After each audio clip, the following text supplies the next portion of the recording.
Welcome back to the podcast series on the WebSphere application server platform. I am your host, Stephen Colello, and in this session I'm going to cover a topic that I just personally don't feel gets the attention that it's deserved, and that is investment protection. And to show you, even on our WebSphere application server features and benefits landing page, if you scroll all the way down to the bottom, you'll see here I have highlighted for you the very topic of investment protection. To me, this is one of probably the most important areas of which I highlight, especially when I'm talking to lines of businesses executives when they're looking to choose a platform in which to run their business applications. Before I dive too deeply into this section, what I want to do is I want to take a look at the history of time of the WebSphere application server platform. It's a very mature, proven platform. It's been around since 1998. We celebrated our 10-year anniversary with the release of version 7 last year in September. And many of you listening onto this podcast series are either working on WebSphere or have worked on WebSphere.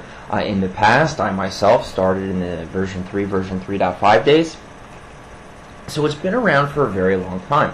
Now what I'd like to show is from 1998 to 2004, we were releasing a lot of additions very quickly. Then from version 6 of 2004 to version 6.1 in June of 2006, we took 2 years to come out with the release, and then from version 6.1 to version 7, another 2 years. So what happened there? Why did we do this? Okay, the reason being is that operations and production folks came to us and they said, look IBM, they said, you're releasing too many versions too quickly. And we were only supporting those versions for 3 years with an additional 2 years of optional support. And companies were taking over a year to test each release, and by the time they were able to migrate all of their applications to a newer version, it was almost end of cycle. So they felt they were never getting the return on investment of all the testing that they were doing on each point release. So they said, IBM, you've got to slow it down. Now I know what a lot of developers and architects would say is, well, if you slow down the release cycles, then how are we going to get the latest standards, the latest programming APIs, the latest frameworks, etc., to help us build and innovate new business applications? Well, we solved that issue with a strategy that we call our feature pack strategy, where it gives you the ability to bring in new technology, new features, new programming APIs, new programming frameworks, etc., onto the current platform in which you're developing. And it's an extremely innovative strategy, and I'm going to cover this in more detail in our earlier access to standards and simplified development environment section. So companies now are able to have longer release cycles. They can get 5 years plus an additional 3 if they choose to, so they can get up to 8 years of support on a given platform. That is a major value proposition to many businesses. Furthermore, as we look into our next slide, companies are able to still run their J2EE 1.2, 1.3, 1.4 applications in version 7. We brought all of those legacy containers up with us all the way into version 7 of the application server. We actually had many companies still run applications out of service. We had a large corporation do a huge migration from version 3.5 into version 7.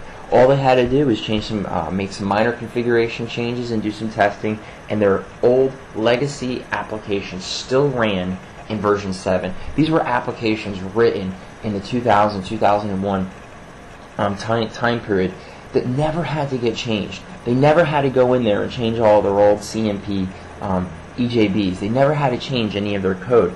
It was able to be ran inside of version 7.